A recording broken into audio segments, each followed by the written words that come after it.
So welcome in latest episode of that SEC podcast. But I go by SEC Mike as always, but not on this one, Shane. Not on this one, Shane. I'm Aggie Mike because this is our Texas A&M football preview, and there's everybody's favorite cousin Shane. I'm calling him Good Bull Shane. What's up, brother? Hey, buddy, what's going on? Oh, man, I am ready to talk some Texas A&M. You know what? Aggies. Yep, absolutely. I had to do a little research on Good Bull. That was a new one for me. So if you're new to the show, it's like Texas Ag Spirit, you know? So, yes, today I'm Good Bull Shane. I kind of like that. I think I've been called Bull before. Yeah, cousin Shank, they're calling you for some reason. Oh, my golfing. I think it's a type. Oh, how was the golfing? No, I didn't get to go, man. Jeez, it rains every damn day up here. I was supposed to go with the cousin today, and we ended up having to cancel it. And then sure as I called, sun comes out. It's like damn, we should have went. We should have went. So I've gone. It's 2 days now without golf, and I'm fiending, brother. I'm gone tomorrow. I ain't gonna be back. I'm gonna do 36 holes tomorrow. Okay, well, yeah, you got all weekend to hit the links, Shane, and think about how glorious this season's going to be for old Texas A&M. Shane, we've said it all off season. Mm-hmm. We're not hyping them up. Not this year. Not this year. We did it the last 20. Not this one, Shane. So let's briefly recap. Uh-oh. Got to get my notes up here. Let's recap last season here, Shane. It was, man, what a debut. I was ready to call Elko SEC Coach of the Century over here, starting out 7-1, rip roar. Now, again, we lost the opener, but Notre Dame, you know, those cheating bastards. Then we win the next 7, look like $1 million, even though we're juggling quarterbacks. But then disaster strikes, Shane, and lose 4 of the final 5. But, you know, that is the narrative. I get it. That's the narrative because that's what literally happened.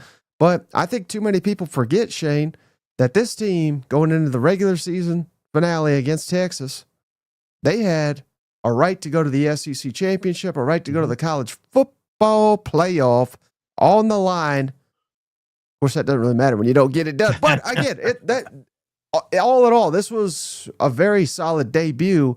When Mike Elko goes 8-5, who's that better than, Shane, in their debut seasons? Guys, again, I'm not saying he's better than these guys, but that was better than Saban at Alabama, better than Kirby at Georgia, sure as hell better than Sark at Texas, better than Heupel at Tennessee, better than Kiffin at Ole Miss. I mean, this was a hell of a debut season.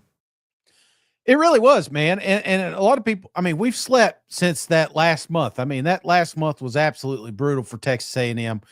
But after that LSU game, you remember how high we were on this football team? I mean, after watching the destruction that they put on that football field, I was like, there is nobody in this conference going to be able to slow down this team. And then all of a sudden, South Carolina came to town. So, you know, it was one of those that we went from nobody could beat them to everybody can beat them. Yeah, the joke went, I mean, 8-4 has always been the Texas A&M kind of jab. You know what I'm saying? But yeah. The way they got to 8-4, I think was pretty damn impressive, man. Obviously, things fell apart there at the end of the season, but there was a lot of good too. And you got to remember, like you said, this is first year. So let's pump the brakes on the expectations. Those standards and expectations will be getting harder as the seasons goes for Coach Elko. How about cousin Daryl here, Shane? He says, "Gig 'em, please end the season in October." Hey, maybe that's how we can get around this. You know what? Yeah, absolutely. I mean, there for a minute, they were the betting favorite. I mean, I was even back on board. I was crowning them. Maybe that's what it was. I started supporting them Aggies, and then they started losing. I mean, I'm the bad luck, so I'm going to try not to be too hyper and too overzealous about them Aggies this season. I think you hit that nail on the head, Shane. Shout out to cousin Ashley Schaefer, BMW. The Aggies only got that far because we double cousin cursed them all the way. You remember, we picked against A&M every damn week. That's true. That's true. I picked them to lose several times. And then when I started picking them to win, they lost. So this may be their season, Mike. Mm-hmm. All right, so let's get into Coach Elko, Shane. Again, we've seen this graphic. We've had it up all season, but just 3 years as a head coach. He's been an elite defensive coordinator across college football. Now he's got his own ship here. So here's how his outlook. Again, these graphics are a little bit cooler when they got a little bit more seasoning to them. But, man, if you would have told most A&M fans, Shane, that you're going to have a winning record against the SEC 1 year in, beat the likes of LSU and Florida and Mizzou, who was looking like $1 million when they played that game, and he kept the streak going against Arkansas. This is, again, solid outing. The one that obviously sticks out is losing to Texas. That's the one we got to get back to get everybody hyped up about Coach Elko. Yeah, I mean, but there were some big wins. I mean, I picked against them against Mizzou. I think I picked them against Florida and obviously LSU. There were some games I really didn't think Elko was going to get. So I think overall, when you're looking big picture, you're okay as an Aggie fan. You just kind of hate how you got hurt, man. You know what I'm saying? You got you got expectations up. You're getting a little bit of that buzz saying, hey, damn, Shane and Mike are over here saying we could go to the SEC championship. Then you start believing it, and then all of a sudden the wind comes right out of your sails. So how you got there didn't end pretty, but man, there's a lot of coaches, a lot of teams that would kill for 8-4 their first season with a new coach. Yeah. And you know what I'd kill for, Shane? What's that? Cousin JR. Oh, JR's back. He's back, Shane. We'd do anything for that band. The memberships in this podcast are brought to you in part by Cousin JR. Hell yeah. Thank you, cuz. JR has blessed Shane Always Aggie a membership to the channel, so we appreciate you, Cousin JR, and Always Aggie. Welcome to the family. The memberships in this podcast are brought to you in part by Cousin JR. And then we got another good one here, Shane. Steve it up. Appreciate you, buddy. $20. My money's on Shane versus Elko. That's a throwback to last week or so when Shane and Coach Elko, virtual Elko, got into this spat here. So I think he could take him. I bet he knows, but he also knows that he's going to get his ass whooped if we got in a brisket battle. So, all right. Hey, good news for the Aggie, Shane. Well, yeah, good news, bad news, I guess. Bringing back both coordinators. Colin Klein as offensive coordinator.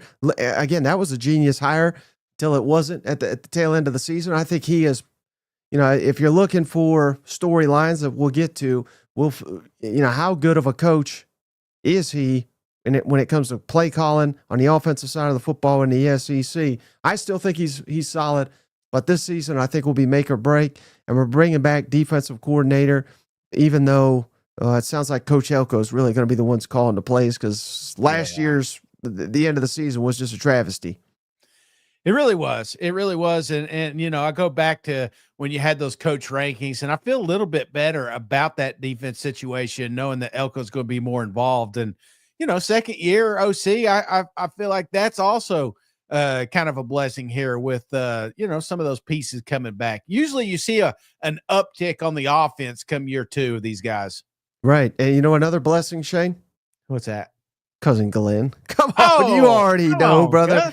Good. He is back. He's member for 10 months, Shane. That's hell yeah. I mean, if you're sticking with us this long, I with guess no I had a football, girlfriend stick around 10 months. So this is uncharted territory, man.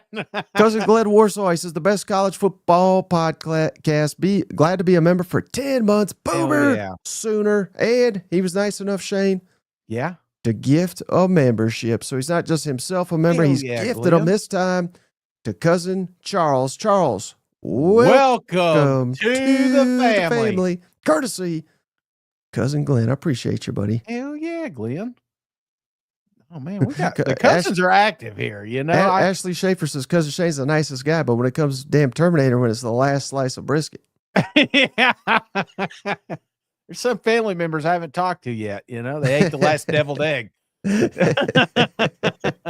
right, so returning production, Shane. Let's dive into that. And again, I don't know how they do it every year, Shane. Every year, A&M is at the top of this list. I guess no one graduates from up there. I don't know, but once again, Shane, they're at the top of the list in the SEC. Over 64% of the offensive production from last year is back. That's number 2 in the SEC.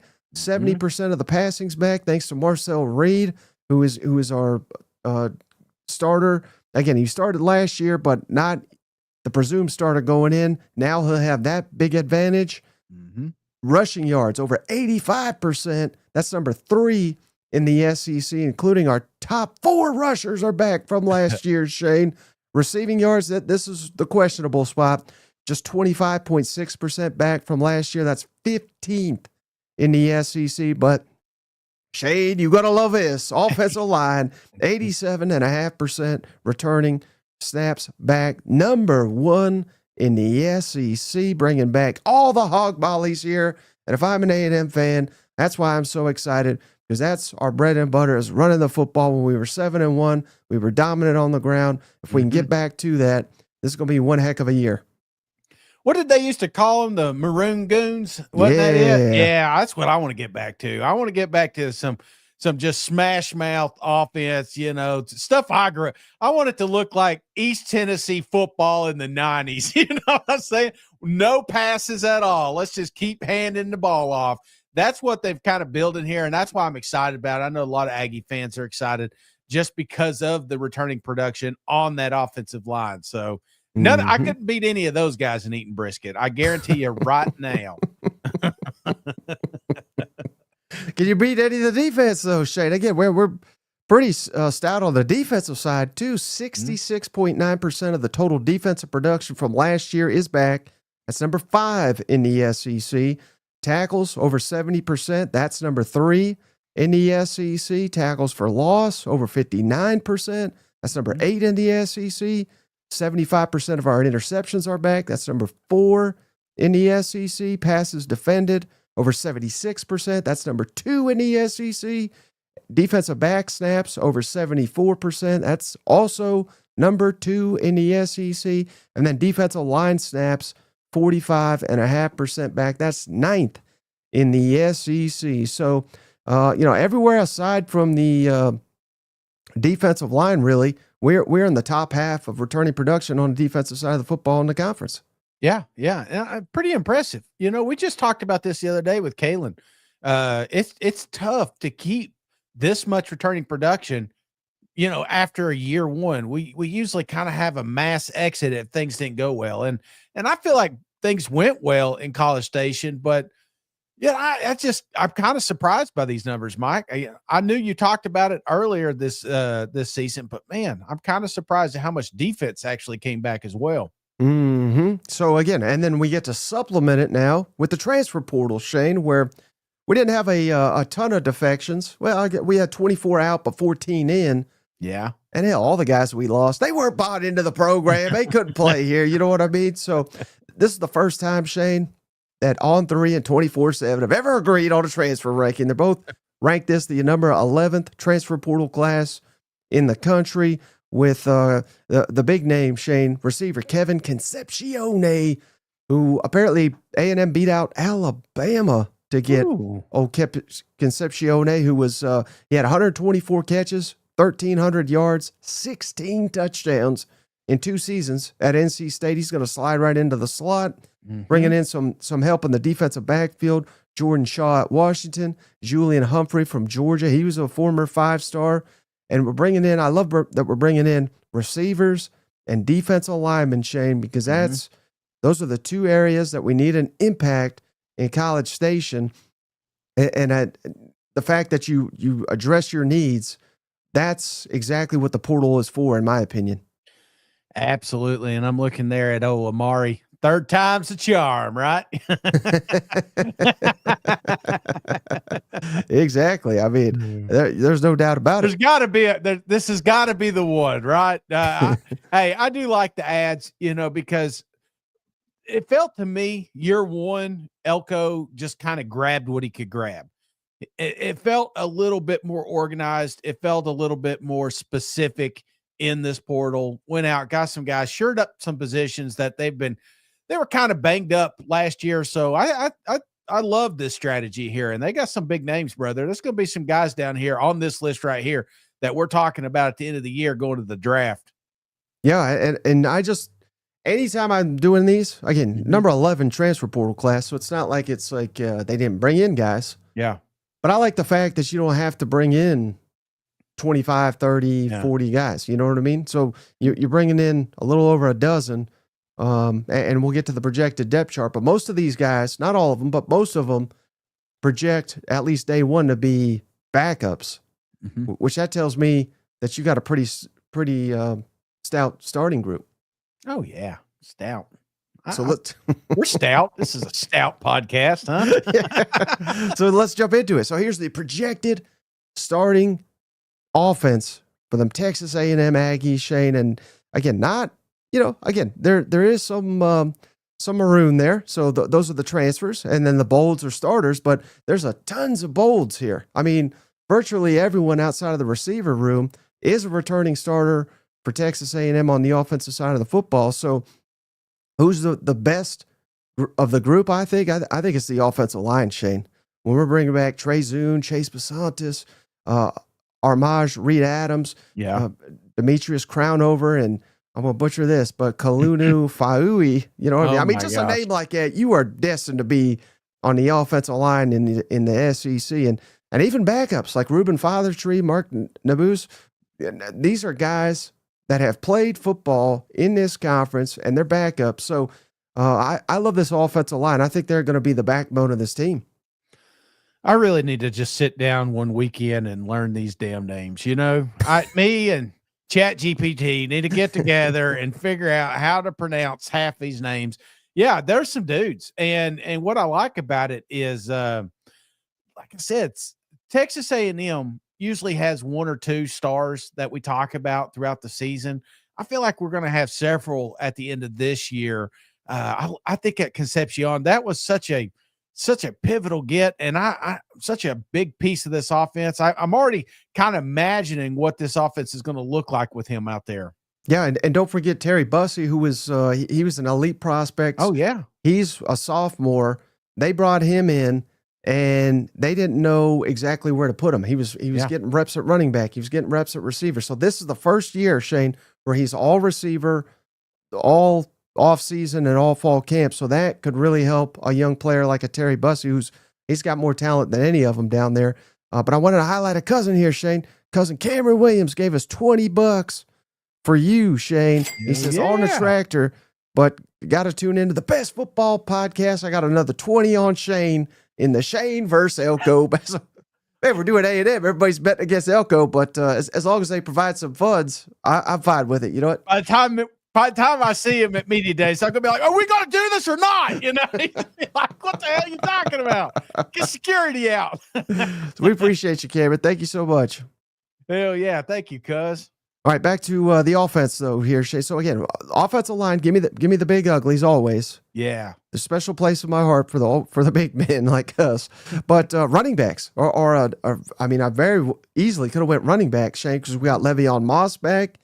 He was a beast last year, over 6 yards per carry. How do you get a starting running back in this conference average over 6 yards per carry? That's insane. Plus 10 touchdowns. Yeah. Amari Daniels, he showed out last year. EJ Smith is back from last year.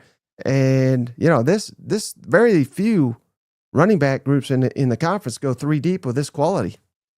No. So that's your number one spot, right? Number 2 is running backs. Number 1 is offensive line, but they go hand in hand. Okay. You know? Okay. Yeah. Cause I was going to say, how close were you? Because I really do like this running back room, but it's kind of hard to have a good running back room and a bad offensive line. So right. Like you said, it's kind of like a marriage here. So you were close to going either way here.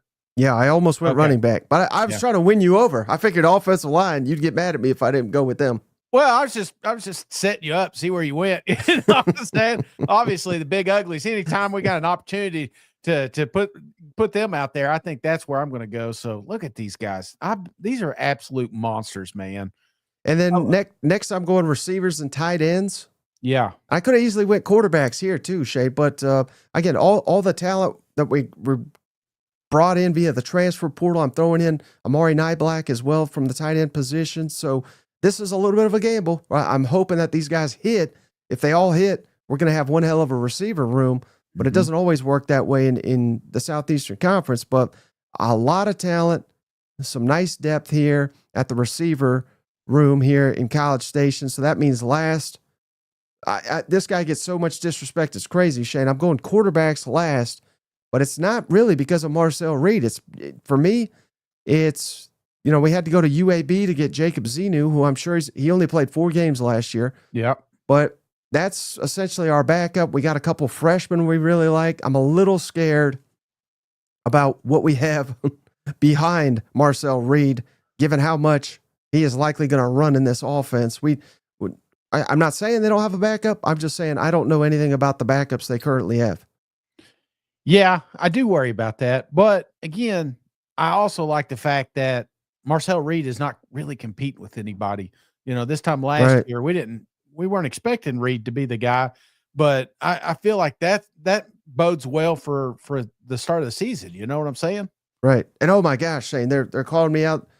Well, not calling me out, but questioning in the comments. Ruben Owens too at running back, former 5-star, who missed a lot of the last year. I meant to mention him as well. He's talented enough. He may beat out Le'Veon Moss. I don't think it's really going to be like, well, one guy's a starter. He gets all the carries. Right. I think they're going to split it up. Moss and Ruben Owens and Daniels and hell, Marcel Reed and EJ Smith. So, I mean, just add another elite name to the running back. There's so many damn good running backs. I forgot one. Ideal. That's what you want too. These are the guys you want to lean in the third and fourth quarter. You know what I'm saying? You don't want Marcel Reed to win the game. You want these guys to keep the lead and keep the chains moving. So yeah, hell, they're going to have a committee. Hey, they're wanting you to we should make a design of you. The problem is, I don't know if we can make a shirt with Coach Elko on it and not get sued. Well, maybe we could make one and print it, then take it down. But maybe Elko wear that ain't to be played nobody. All right, let's get to the defense, Shade. And again, so we're seeing some maroon here, right? But yeah. And again, this is not finalized or anything like that. But I project all the transfers to be backups. So depth, quality depth here. I really like the defensive backs. Number 1 here for the Texas A&M Aggies, Shane, with returning starters Will Lee, Des Ricks. Remember the blanket, Will Lee. How can we forget the blanket? Des Ricks is back. Dalton Brooks, Marcus Ratliff. We are so stacked at defensive back. We got guys that started last year that may have to come off the bench this year because we got Tyreek Chappelle back. He was a promising, I believe he was all freshman SEC. He got hurt last year, unfortunately, but he's good to go. Bryce Anderson has got a lot of talent down there as well. So love these defensive backs. And they're adding, again, some transfers to kind of, if they can't get it done, we got someone willing to take your job via transfer. So very, very talented and very, very deep defensive back group here.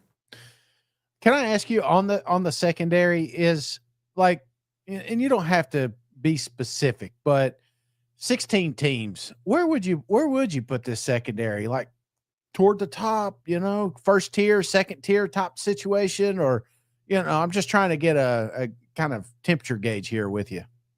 I was about to say top 5, but that might be a little too rich. Yeah. Top 7. Give me top 7 with the potential to be a lot higher. Okay. All right. Well, you hate this defense. All right, just making sure. And then in this defense, Shane, we only put 2 linebackers on the field. Mm-hmm.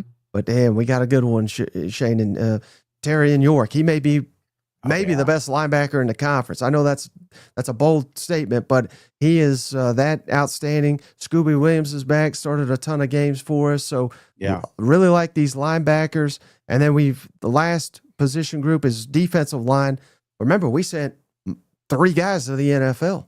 Yeah. So that's kind of where these guys are at now. We're bringing in a bunch of transfers to kind of shore that up. Cassius Howell, every time Mike Elko speaks, he talks about what a breakout potential Howell has at defensive end. DJ Hicks was one of the elite defensive linemen in all the country a year ago.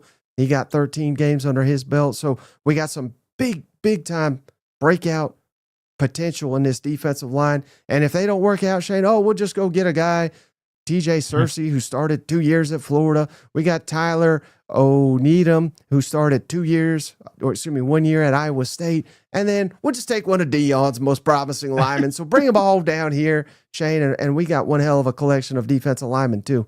Yeah, and they're going to need some rotation here, and this is the group that we need some dudes to step up. You know what I'm saying? If A&M's going to hit that ceiling, that ceiling, I feel like this is the one department that we've got to have some major growth this offseason. So yeah, I'm very interested to see these guys week 1. Mm-hmm. All right, Shane, let's get into the schedule. Oh wait, real quick, kicker. Got to mention. Oh, there they are. This is one of the few teams we didn't have to go to transfers because we're bringing them back, Shay. So we got Randy Bond back, made 20 of 24 last year, including some big-time kicks late in the season. He was a Lou Groza Award semifinalist, so literally one of the best kickers in the country. Love to see that. And then Tyler White at punter, but we ain't going to be punting, so don't even need him. You know what? Nah, get you another defensive line. Just get rid of the punter. You got Randy. I mean, how many Randys are running around in college these days? What's this kid, 40? What? You doing taxes on the weekend? All right. So biggest camp questions, though, Shane. Yeah. How much better can this team get year 2 under Mike Elko and this coaching staff? And I think the $1 million question, who's the real A&M? Was it the one that started 7-1? Was it the team that lost 3 of their final 4? Yeah. I mean, I think those are fair questions to ask. And I think that's the biggest thing looming over this program right now. Yeah, tell it 2 halves. I like that. Dr. Jekyll and Mr. Hyde. Which one was real? Oh, speaking of Jekyll versus Hyde. Come on now. Mr. Sip gave us $20. Appreciate you, Mr. yeah. Sip. Would Cracker Barrel sponsor Shane versus Elko? Hill State. Oh, I would love to see it. I would absolutely. Boy, State is representing today, huh? That's 2 big ones. Maybe we should move them up in Cracker Barrel. Here's Cousin Shane. Maybe we got to reach out to him. You know what? It's tough, man. I'm gonna be honest with you. I love Cracker Barrel, and they have a lot of lean suggestions. You know, that I think they got a skinny. One of them, skinny things that they do. Trying to get healthy. Yeah. But, when you go in there and you got these biscuits sitting there, it's like a gateway drug. Next thing you know, I've got my damn country fried steak back on the table. So I'm a little worried about going there.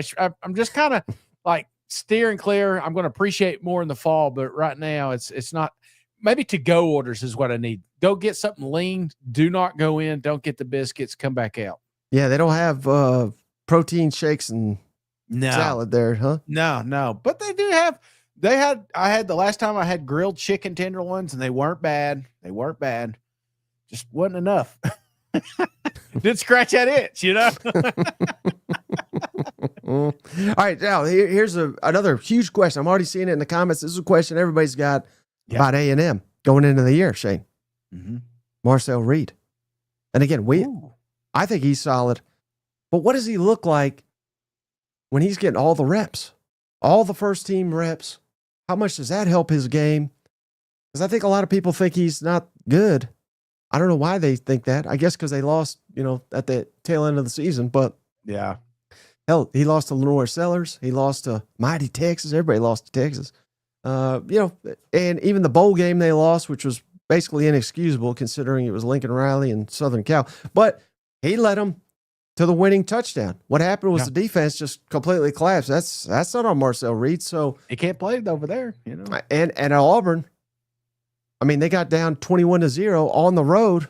Allegedly, the greatest environment of all sports history, 21-0 because of the defense. And then he leads them all the way to overtime. And he threw, last I checked, Shane, he threw a pass, hit a guy in the end zone for the 2-point conversion, guy dropped it. Yeah. That ain't on Marcel Reed. You know what? So what's this guy going to look like, though, now that he is QB1, he's getting all the reps?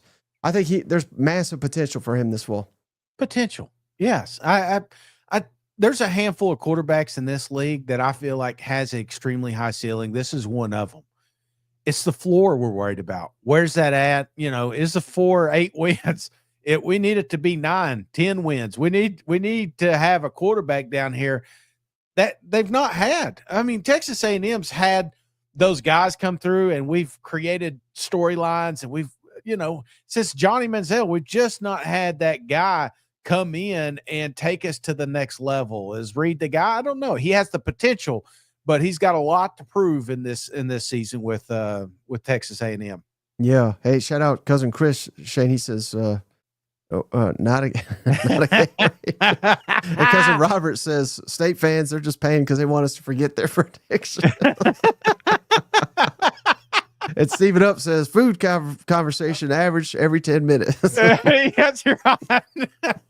I can feel Mike trying to rein me in, Well, and someone asked us, is Marcel Reed a top 5 quarterback in the conference? I wouldn't go that far. And there's a big reason. Final question mark for A&M going into fall camp.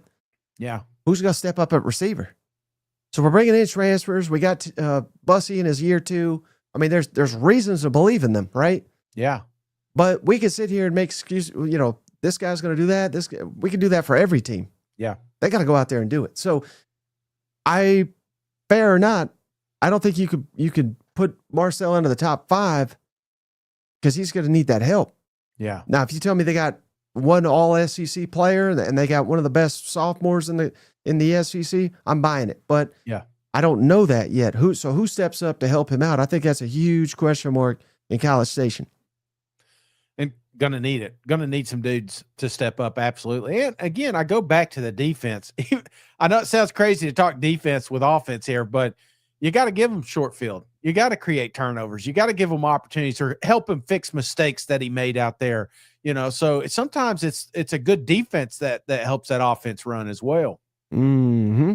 All right. So here's the updated schedule, Shane, here. The over-under.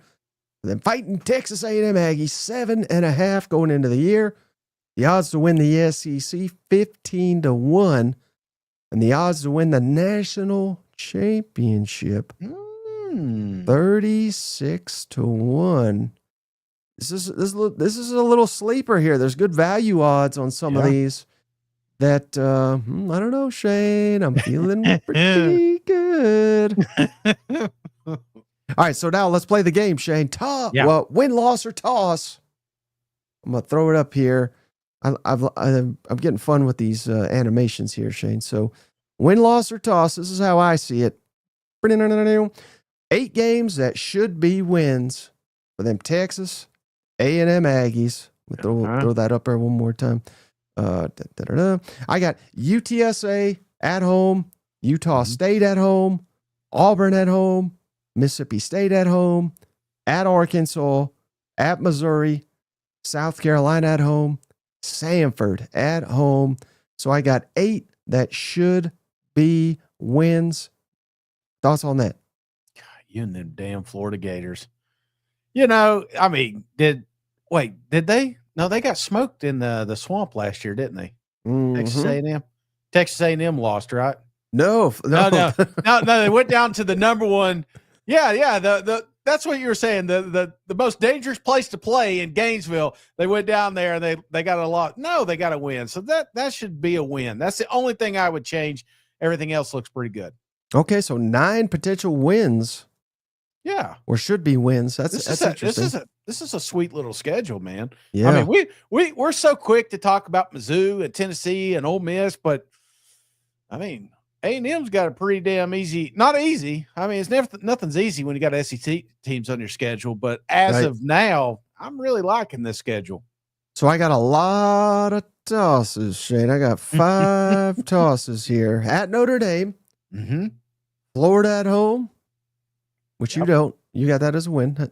At LSU and at Texas. So, excuse me, I have 4 toss-ups here. Do you disagree with any of those that should be maybe a loss? I had the Florida as a win, but no, I mean, no, not right now. I know you want to change it. Yeah. Go ahead and change it. Go ahead and change it. Butter them up. No. We good. We're rolling with it. Okay. So let's get into a game by game prediction. Yes. For Texas A&M. And if it's your first time watching how we do this, we're doing this kind of best case scenario. You know, maybe there's concerns we have about A&M that we feel like they have been answered. You know, this is kind of a optimistic outlook of the season. A little bit, we used to call it Homer takes. But I'm trying not to be super Homer, because otherwise I just go 12-0 every damn team. So this is optimistic, best case. That makes sense, right, Shane? Yes, it makes sense. That little asterisk is more for me than you guys. He's like, they can't go undefeated. They can't all go undefeated, Shane. Absolutely. I look at it like a ceiling. This is the best case scenario. This is where we're going to land. Right. And I don't care what happens, Shane. Yeah. We're whooping UTSA right off the floor. Get the hell out of here. This is a garbage team, Shane, that they went 7-6 and they lost. I read 44-15 in the Myrtle Beach Bowl, and I said, yeah, they ain't got a shot. Yeah, you remember when the Roadrunners, what was it, 2 years ago? Everybody was talking about, watch this team, a special team, and then they kept getting smoked, and then everybody took their players at the end of the year. Guess what? Those players ain't there. Yes, this is a win. Well, you can say the same thing for Utah State, except I don't think they got any players to steal, Shane. No. 2-0. We're cruising to 2-0 in College Station. Special place in my heart, Utah State. It used to be one of my go-to NCAA games that I would always pick, but they're definitely coming away with a loss here. So, or a win, 2-0. Sorry. Yeah. Now here's where it gets tricky, Shane. This is nationally televised. NBC. They already announced it's going to be a night game at Notre Dame, Shane, who, of course, you know, luck of the Irish, every 20, 30 years, whatever it is, they make a run. But can they do it 2 years in a row? I don't know. I like this Marcus Freeman. I think he's a solid coach. If he keeps coaching as well as he's doing, Shane, he'll be in the SEC before we know it. You know, he'll be at one of these schools. So they went 14-2 last year, beat A&M 23-13 in College Station. So I'm a little nervous. Our buddy Stephen Lassen, Athlon Sports, they've got Notre Dame number 6 in the preseason. Might be on that cornbread. And he's got him going to the college football playoff, Shane. I say all that to say this ain't going to be easy. You're probably going to be underdogs. But this is when we start winning hearts, because we're beating the Irish, Shane. They ain't doing it 2 years in a row. I ain't buying that bullshit. Are you? No, I mean, it's tough because the last time we've talked Notre Dame football. What's up? Can't hear you. Me? I can hear me. I'm going to keep rolling. Did you mute me? Most likely. All right. If you can hear me, give me a thumbs up. If you can't, then I'll shut up. So anyway, I'm going to roll with it. So I think the problem I have with Notre Dame is, singing here's both. John. Thank you, John. Appreciate it. So what I have a problem with is the last time we've seen Notre Dame in the SEC, it's not been good. We look at the Georgia matchup. We look at the you with me here, man? Got me all over the place. I look at the last Texas A&M matchup. There's no reason, in my opinion, that Notre Dame should have won those games, but they did find a way to do so. So can it happen? Yeah. But I could also be 200 pounds. I just ain't getting there today. So give me another win for them Texas A&M Aggies. Ain't no way they're going to lose to Notre Dame. And I think it's just going to be close. It's on the road. I care what you say. It'll be a hostile environment. Elko and company. I probably would have leaned the other way if this were year one on the road. But the fact that we're year two, seasoned quarterback, seasoned offensive line, something you can kind of lean in on. Yeah, I'm feeling pretty good about that situation. So, but anyway, now that I got you guys here, oh wait, no, I can't say it. Here comes Mike. Okay, can you hear me now? Yeah, we just can't see you. Just can't see you, Mike. I mean, good God, did we just start a YouTube channel or what? I see myself on the screen. There he is. There he is. Pay your cable bill. Oh, I started yelling and then I couldn't hear anything. No, you're good. You're good. You're back. I was just telling you that Notre Dame's going to have an L here. Good game though. I don't think this is a blowout. This may be one of those games that comes down to the fourth quarter, but what I was talking about is the style of offense that Elko is going to be running, I think is really important for environments like this one, because this is one you could just take the crowd right out of it if you just stay on the damn football field the entire time. And I feel like that's what they do this year. So yeah, we're starting out 3-0, 4-0. Geez, Louise says, Shane, go solo. Cousin Tony says, Mike went for a bourbon shot. Aggie Land says, you're on your own, Shane. Did you see my face get red? Blood pressure spiked. Didn't know what to do. Didn't know what to do with my hands. All right, so hey, now week 4. This is where it's really going to get interesting. Yeah, because I don't give a damn about Notre Dame. I don't, they don't matter. But then we get into SEC play, Shane, and Auburn. Auburn comes to town. This is going to be a huge game, I think, for both these teams, because both these teams are expecting to take that jump. Year 2 for Mike Elko, year 3 for Hugh Freeze. Last year, Auburn got it done. Overtime was a classic game. Just got done watching it, and yeah, man, what a game! What a game! Shane's high on Auburn. He's probably going to pick Hugh Freeze to luck this one out, but Hugh Freeze on the road. Come on, we're going 4-0. I am worried about it a little bit, but I'm not as optimistic on Auburn as you. Yeah, and I guess maybe that's the problem I am. I do think that this is an Auburn football team that, if you're just looking wins and losses last year, you crown them as a shitty team. But I saw moments, I saw flashes, and I think that's why everyone got so frustrated with Hugh Freeze. Not because they lost some of those games, but because of how they blamed people and mistakes. But there was mistakes being made. And I think it gets cleaned up here in the offseason. They got better. This is a talented football team, and this is 2 programs expecting to win. Auburn has to get this one. If Auburn loses this game, then that whole narrative, Hugh Freeze may be the guy, goes right out the window. Elko, it is important for him to win, but I don't think it ends his contract. I don't think they start looking for another coach if they drop it. But optimistically, that being said, there's no reason Texas A&M cannot win this football game. I also have them starting out 4-0.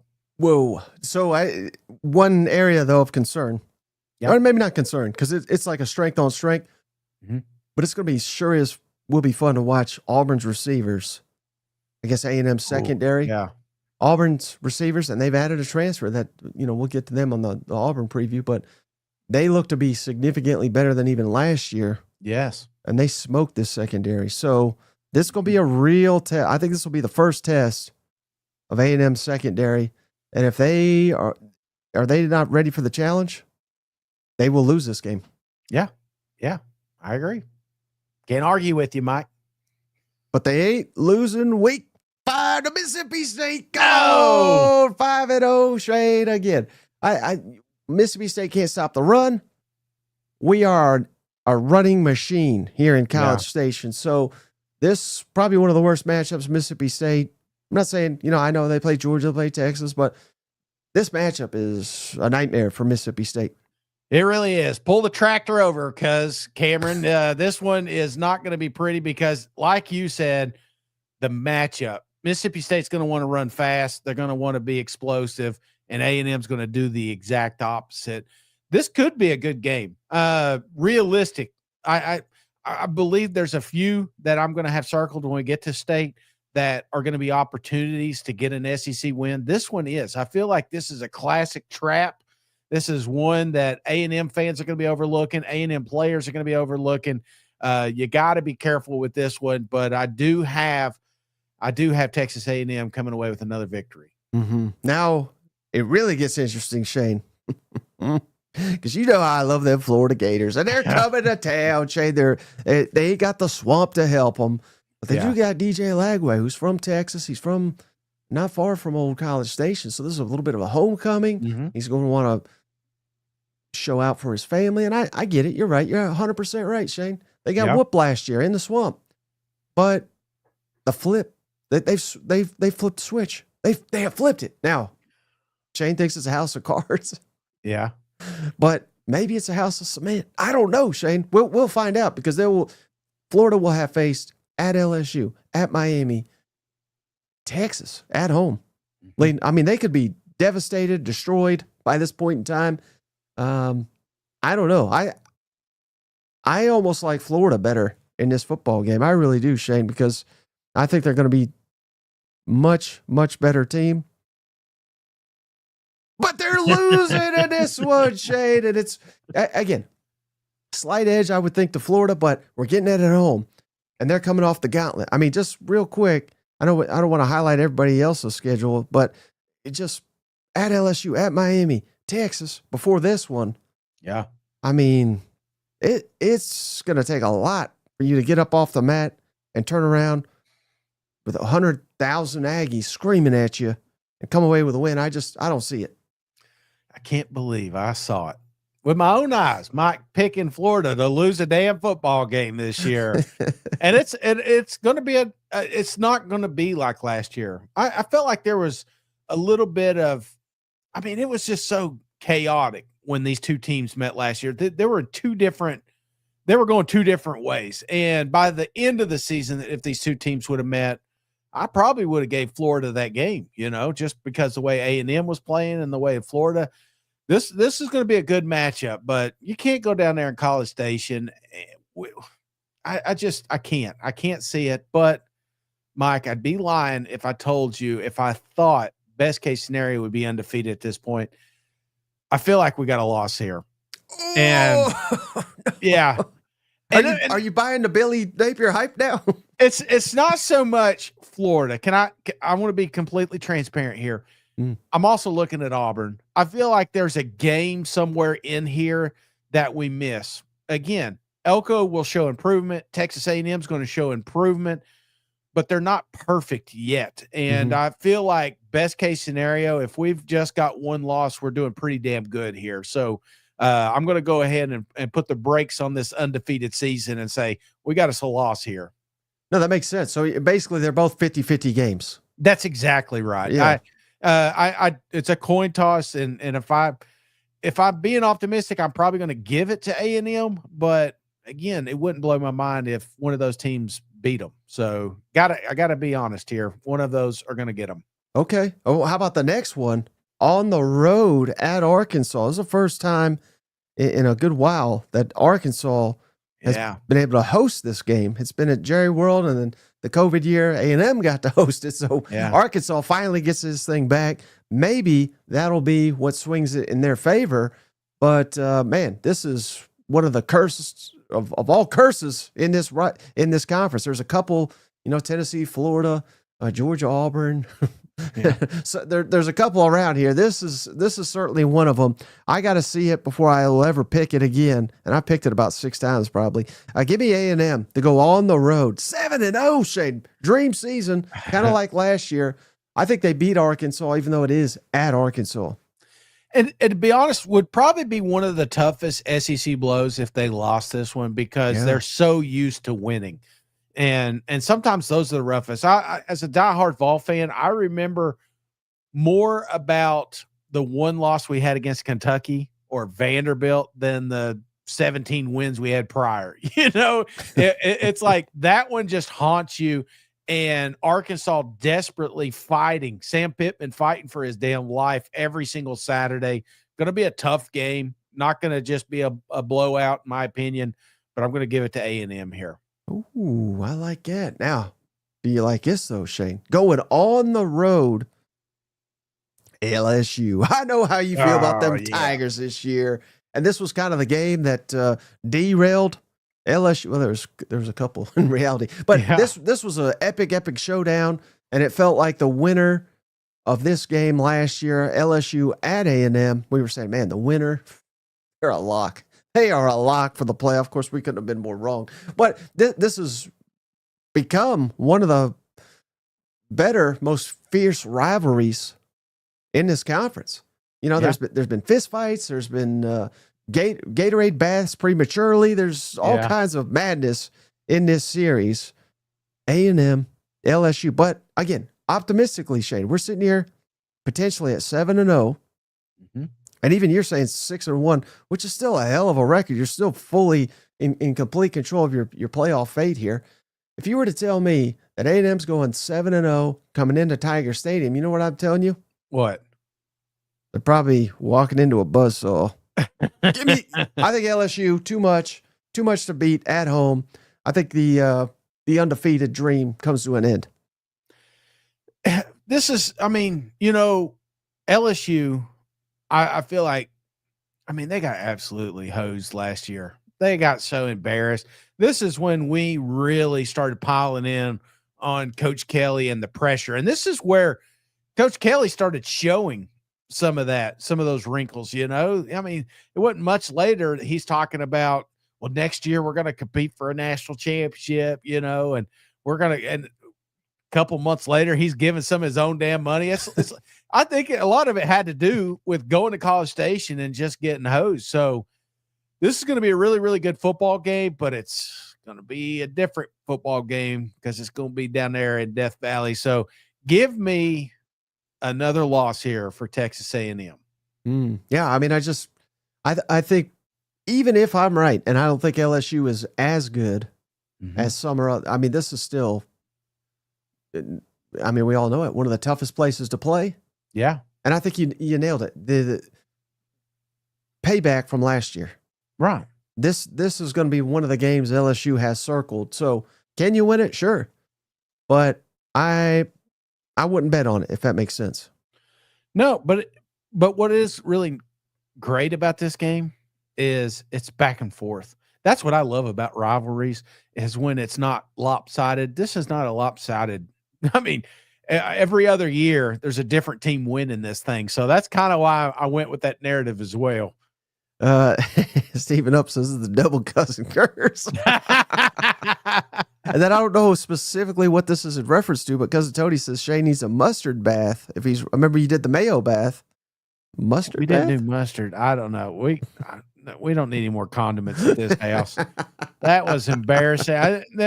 I'll get the construction boys to come back over. Man, they still talking about that damn story. Oh my God. Now you tell me if I'm wrong, Shay, because the next game at Missouri. Yeah. Is that a trap game? I don't know. I just don't know what to make of Missouri. I think they naturally are going to take a step back after winning 21 games the last couple of years. And last year, the damn blanket game. I mean, this was a complete blowout. Year to year, things can change, but it's just so hard for me to wipe that from my memory. I think A&M's better than they were last year. I think Missouri is not as good as they were last year. So I don't even know how. I'm not saying it's going to be another blowout, but I'm confident that A&M wins this one by at least a touchdown. Am I crazy? Yeah, probably. I mean, this there's a lot of things that can happen up to this point. You know what I'm saying? And we're talking about best case scenario for A&M. Well, I can't sit over here on the A&M fall camp preview and give you also Mizzou's best case scenario that they hit on their quarterback, that this is truly the most talented team that Coach Drink has ever coached, the deepest team, the best running game. There's a lot of that smoke that's starting to brew around Columbia. And I'm sure when we do their camp preview, I'll probably buy it hook, line, and sinker. But at this moment, I've got to pick one. I saw where it went last year. I saw, even though it's on the road this season, I got to give A&M. That was just too clear cut of a victory for me to just say, we're 1 year away from making this game competitive. Mm-hmm. Now, the only thing I would say, and again, I know we're trying to do A&M preview here, but if I'm a Mizzou fan, I say, well, hell, we were prepped for Marcel Reed. This was the game they threw Connor Wigman back in there. Yeah. And he looked like $1 million. I don't think he's ever looked better. And then he lost his job the next week. So I don't know. It was like, and if you rewatch that game, and I'm sure A&M fans have, it is probably one of the most perfect football games offensively I've ever seen. Like every mistake that was made was capitalized by some fluke I don't want to say fluke. It was just perfect. It was you got all the breaks. Yes, absolutely, man. Mm-hmm. Somebody made a deal with the devil. Well, they cashed it in on that game. They did, but the devil came due the next game, Shane, because South Carolina whooped them good. Yes. And everything we said about the LSU A&M game circled, payback game. That's how I'm feeling about this one with South Carolina coming to College Station. We had about 19 opportunities to sack Lenore Sellers, and he went full beast mode on us. Yep. And broke damn near every tackle in that football game. They kind of punked us. If you remember, he was breaking tackles like it was like it was going out of style. You know what I mean? So if you don't man up, you don't show up for this game, I'm calling out your manhood. Give me A&M. I think they beat South Carolina because I think it's personal. It is. It is. They play for a trophy. I don't know what it is, but it's not about that anymore with these guys. This is, and to their credit, I love South Carolina because of this. It's just they love to talk shit, man. They just love it, and sometimes it backfires on you, and sometimes it's just pure entertainment. You could just jump on after an upset like this Texas A&M. Oh my gosh, you want entertainment? Jump on Twitter and just watch the conversations being made. So yes, it becomes personal because of things like that. They both got very personal coaches. They're very hands-on. They bleed off the energy of their players. So there's going to be a lot riding on this game. And last year was embarrassing for Texas A&M, and I think they get it right this season. So give me another victory for them Aggies. Yeah, well, you know who else got it right, Shane? Who's that? Xavier. Come Xavier on, cuz. just became a member of the channel. Xavier, welcome to the family. We appreciate you, buddy. All right, so then we don't even have to waste time on old Sanford. I mean, boom, that's an easy one, right? Yeah, very easy. This is a good one to, if you are going to do a fall wedding, plan it around this one. No, I'm just kidding. It's not allowed. All right, so then the showdown of all showdowns in the Lone Star State, Shane, Texas, on the road in Austin. Yes. Buddy, imagine for a second here, if it plays out the way I'm saying, and we are 10-1, and go back and check out our Texas preview. They're, in my mind, they're 10-1 at this point in time too. Yeah. So this may be the best game in all of college football next season if it plays out this way. Once again, playoff hopes potentially on the line. SEC championship game hopes certainly on the line. Man, this could be an epic, epic showdown, and one I can't wait for, Shane. But God, I don't even know if I can do this on an A&M show, Shane. But I think it's a lot. I think it's a lot. Just if it was in College Station, of course, I said that last year, but I'm going with the whole field. I think that's the only difference here. Oh, that's the only difference? Yeah. Mike, they're playing at Walmart. You'd still pick Texas. So here's the thing. I do think this game was I hate how it turned out last season. I really was hoping for a closer football game, a fun football game, exciting football game. There were some moments in this game that were great, but not worth the wait. But we got all that out of the way. That first season's done. Now we can really get back into this rivalry. And this is where I think we're going to have some of that back and forth. Brother, there's no reason that on a perfect night, Texas A&M cannot beat Texas. There's definitely on the board. But again, Texas is absolutely loaded.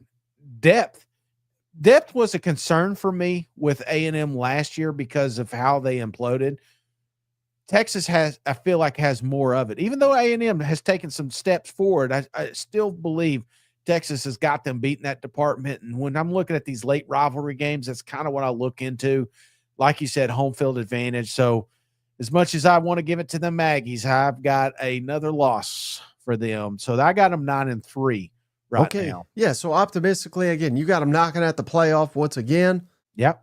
I think at 10-2, they're in. I think they'd be a lock to get in with this schedule.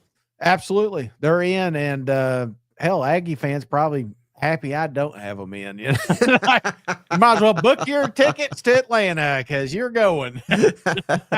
So this one was a little bit tricky to do too, Shane. Most important games for A&M. You let me know if you agree, disagree. I think until further notice, Texas got to be number one just because of the rivalry, just because of how long we've waited for that game and the way last year showed, was such a disappointment.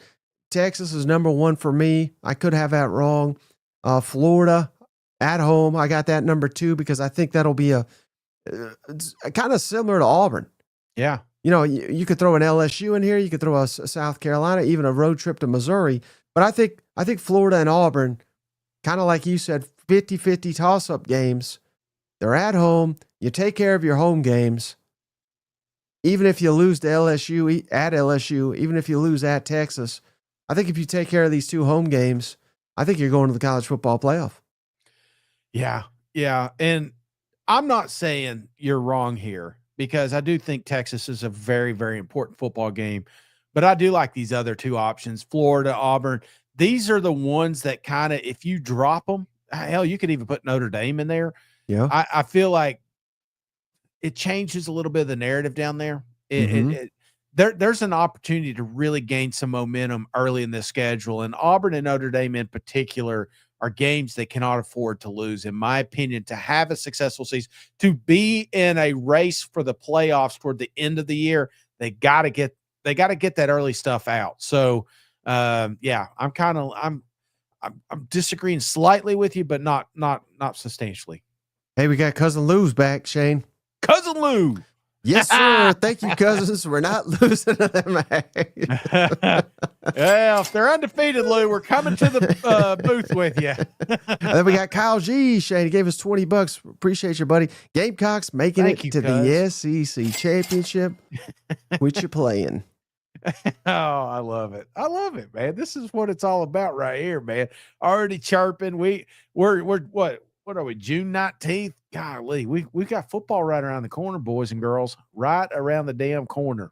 Yeah, and I hope these fall previews are getting you geared up for the season. Yes. That's kind of the whole point of doing them. Little deep dive before we get into media days, and because that'll be here before you know it, and then the season's really here. You know what? Yeah. Media days right around the corner, and then right after that, they start showing up. We start having practice, and we got videos. We got coaches talking. It ain't just list anymore. We got some real content. We're almost there. Just hang in there. Just enjoy it while you can. Get all the golfing out while you can. Hey, cousin Steve it up. He says they just put the double cousin curse on the Longhorns. I didn't even think of that. And Aggie Land 79 said the cousin's drunk on that Cracker Barrel gravy. We saw them horns this year. Sawmill gravy. All right. Anything else, buddy, before we hop off the line? No, I hope everybody has a wonderful weekend. I look forward to seeing you guys Sunday. Sunday, we're not doing a preview. We're going to have a normal show. We're going to talk on all the teams, so be sure to check that out.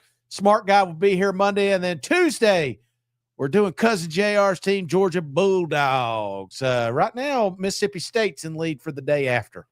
No. We said Florida already. Who the hell said Florida? I did. Nah, God. See, when I go away, Florida sneaks in there. Sorry, State. Let me ask you one final thing. Yeah. Because I'm liking asking this now, like I did yesterday. Scale 1 to 10, 1 being low, 10 being high. Texas A&M makes the playoff. How big of a surprise is that to Cousin Shane? 1 being low, 10 being high. 8.4.